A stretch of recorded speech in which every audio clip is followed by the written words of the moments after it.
ISIS is back, not because the Kurds failed, but because the world is watching Kurds get crushed and calling it stability. C'est un SOS lancé sur les réseaux sociaux par ce militant kurde. Son peuple est en danger et le monde entier pourrait l'être aussi. En janvier 2026, le nouveau régime de Damas a lancé une offensive pour reprendre les territoires tenus par les Kurdes de Syrie, là où sont les prisons où dorment des milliers de djihadistes de Daesh. Une fois les Kurdes partis, qui va s'en occuper ? On dit déjà que des dizaines d'entre eux s'en seraient échappés. Jusque-là, les Kurdes étaient les alliés des Occidentaux dans leur lutte contre le djihadisme. Les aurait-il abandonnés ?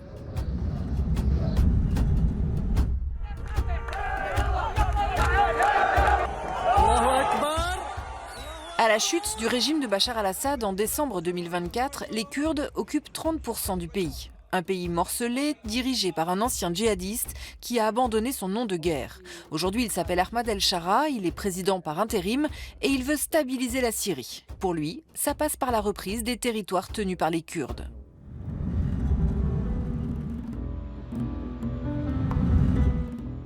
Voici la zone de peuplement kurde, un vaste espace à cheval sur 4 pays. L'Iran, l'Irak, la Turquie et donc la Syrie. Il y aurait 2,5 millions de Kurdes en Syrie, soit environ 10% de la population du pays. Alors, les Kurdes de Syrie font partie à la fois de la Syrie, mais aussi d'une vaste zone transfrontalière qu'on appelle le Kurdistan. Ils font partie à la fois de l'espace politique syrien, historiquement parlant, et de l'autre côté, ils font partie aussi de l'espace politique kurde transfrontalier. Les frontières des territoires kurdes ont beaucoup évolué, mais on estime qu'ils se situent historiquement autour d'Afrin, de Kobané et de Kamishli, la capitale administrative du Kurdistan syrien. Au Kurdistan irakien, vous avez une continuité de territoire. Mais par contre, en Syrie, à cause de la politique d'un siècle d'arabisation et de déplacement des populations, désormais, hélas, pour les Kurdes, il n'y a pas cette continuité territoriale entre les trois grands enclaves kurdes. Au sein de la mosaïque syrienne, les Kurdes sont le seul peuple sans ascendance arabe. Ils sont d'origine indo-européenne, ils ont leur propre langue et leur propre organisation politique, le PYD, le Parti de l'Union démocratique. Leur projet, obtenir une autonomie au sein de l'État syrien.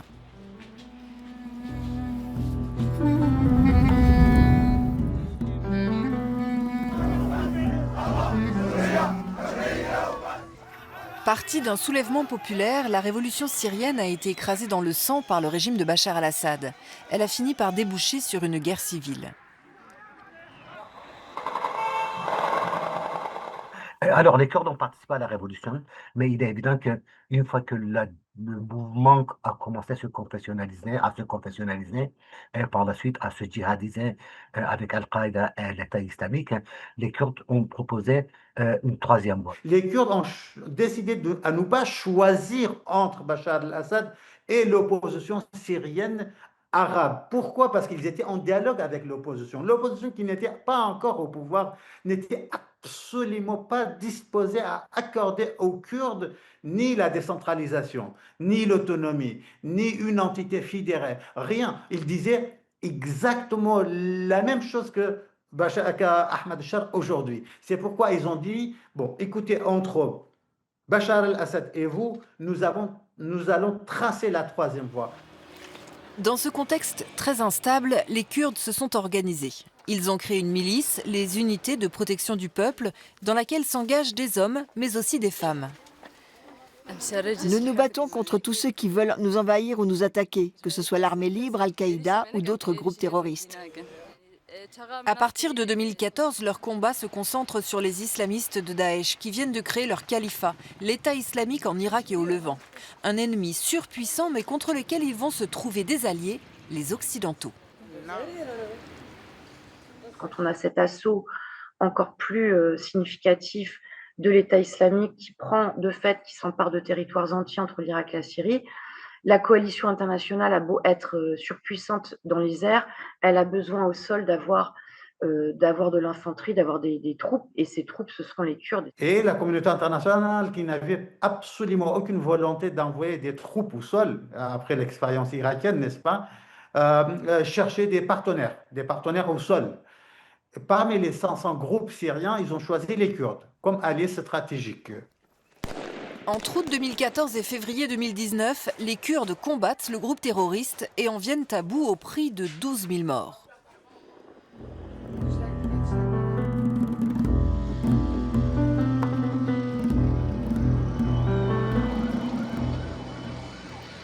Cette bataille victorieuse contre Daesh a permis aux Kurdes de s'emparer de larges parts du territoire syrien. Ils occupent alors 30% du pays, dont Raqqa et Deir ez-Zor, des villes où vivent des populations d'ascendance arabe sans lien avec les Kurdes. Les Kurdes, au fur et à mesure de leur victoire contre les djihadistes, se sont emparés de territoires qui, par ailleurs, auparavant, étaient à majorité arabe. Mais c'était une logique, je dirais, naturelle dans la mesure où les Kurdes livraient le plus gros du combat. Donc il fallait sécuriser ces territoires et c'est comme cela qu'un certain nombre d'entre eux sont passés sous la gouvernance des Kurdes.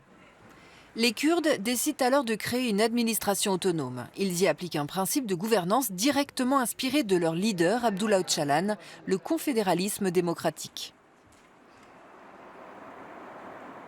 Ils ont appliqué un principe de démocratie directe, c'est-à-dire une représentation directe des populations à tous les niveaux, une démocratie qui serait en même temps féministe et écologique, et dans le contexte, à vrai dire, de la guerre civile syrienne et après la chute de Bachar al-Assad, ce projet n'avait pas beaucoup de chances d'aboutir. Nous pouvons parler d'une utopie qui n'est pas réalisable parce que nous n'avons pas des conditions objectives et factuelles pour appliquer, par exemple, dans un territoire totalement tribalisé, la question de l'écologie, la question de l'égalité femmes-hommes ou la fraternité des peuples ou le progressisme ou les droits de femmes, etc. Non, nous étions vraiment dans le moment par excellence de l'impossibilité de l'application d'une utopie.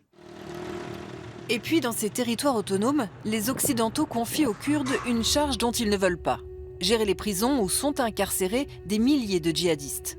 On y trouve des Syriens, des Irakiens, mais aussi des Européens. Et non loin de là, leurs familles, qui s'entassent dans d'immenses camps de réfugiés sans possibilité de partir. Une situation explosive que personne n'a voulu regarder en face, jusqu'à ce que les Kurdes soient chassés de ces territoires.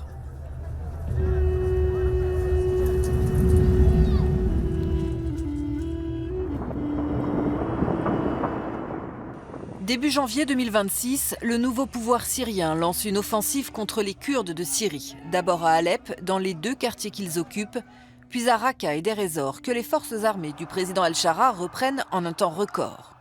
Les Kurdes se replient alors sur leurs terres historiques, à Kobané et Kamishli. Un accord est trouvé le 18 janvier pour obtenir un cessez-le-feu. Cet accord stipule aussi que la gestion des djihadistes sera désormais confiée au nouveau pouvoir syrien. Les États-Unis d'Amérique, qui ont formé les Kurdes pendant 10 ans d'une manière professionnelle pour gérer à l'occidental, entre guillemets, ces prisons et ces camps-là, là, ils ont décidé de passer la main à Ahmad al-Shara et son armée. Seulement en 48 heures, au bout de 2 ou 3 jours, ils ont compris que cette nouvelle armée n'est absolument pas formée pour ces camps, n'est absolument pas crédible. Il y aurait 40 000 personnes dans les prisons syriennes, au mieux des sympathisants de Daesh, au pire des combattants aguerris de l'organisation terroriste. Et dans la débâcle qui a suivi la reprise en main des territoires kurdes par l'armée syrienne, les 2 parties se sont accusées d'avoir laissé s'échapper des dizaines de djihadistes. On craint en effet finalement que le retour du scénario cauchemar qui serait ces djihadistes en liberté qui reprendraient des localités, des villages, alors pas nécessairement comme en 2014 de vastes étendues de territoire, mais qui pourraient reconstituer des bases, même si elles étaient limitées, à partir desquelles projeter leur violence, et ce qui bien sûr remettrait en cause encore davantage cette transition syrienne qui est aujourd'hui très affaiblie, très, comme je l'ai dit, très fragile. Ahmed al-Shara veut faire de la Syrie un pays unifié sous son commandement, un projet soutenu par les Américains. Aujourd'hui, les Kurdes se sentent abandonnés. Ce n'est pas que les Américains, c'est tous les Occidentaux. Ils auraient dû nous soutenir parce que nous avons fait de grands sacrifices. Nous nous sommes battus comme des diables contre l'État islamique. Ce que nous avons fait, ce n'était pas juste pour nous, c'était pour le monde entier. Le 30 janvier, les Kurdes ont finalement annoncé un accord global avec le nouveau pouvoir syrien. Un accord qui leur est défavorable puisqu'ils vont être intégrés dans le nouvel appareil d'État, loin de leur rêve d'autonomie.